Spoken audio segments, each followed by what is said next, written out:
नौजवान आदि अपने आनजहानी दादा के सामान के बारे में अपने मुताले में गड़बड़ कर रहा था जब इसे कोई दिलचस्प चीज मिली, एक गैर भेजा हुआ ईद कार्ड। इसके किनारे वक्त के साथ साथ हल्के पीले हो गए थे और इसे खोलते ही पुरानी यादों की हल्की सी खुशबू इससे फूट रही थी। अंदर कार्ड पर ईद की मुबारकबाद दी गई, लेकिन जिस चीज ने हुदा की तवज्जो हासिल की वो वसूल कुनिंदा का नाम था। इसके लिए एक अजनबी लेकिन वाज़े देखभाल और प्यार के साथ हाथ से लिखा गया। हुदा अपने वालिदैन के पास कार्ड लेकर आई, इसका तजस्सुस बढ़ गया। ये कौन है मामा? इसने नरमी से कार्ड थामते हुए पूछा। इसकी माँ आमना ने गौर से देखा। एक झुरझुरी ने लम्हा बलम्हा इसकी नर्म खुसूसियात को चराया। मुझे वो याद है, आपके दादा ने उनके बारे में बात की थी। उनके जवानी के एक पुराने दोस्त मिस्टर रहमान। उनका कई साल पहले गिरना पड़ा था। इसके वालिद ने कहा। ये इन तल्ख बहसों में से एक थी, कुछ भी अहम नहीं, लेकिन इसने उन्हें अलग कर दिया। इसने खोए हुए मौके पर गौर करते हुए आह भरी। इस शाम खानदान वाले कमरे में जमा होकर अपने अगले इक़दामात पर तबादला ख्याल कर रहे थे।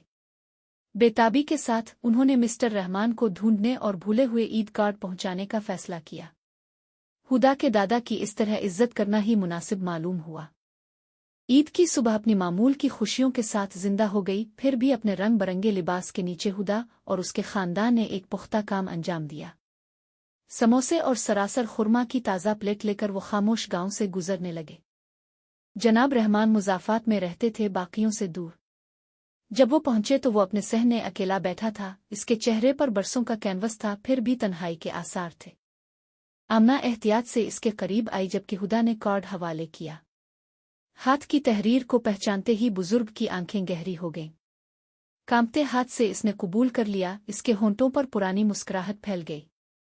मैं अलविदा कहने में नाकाम रही, हुदा की मां ने वजाहत की। ये कार्ड अमन की पेशकश थी।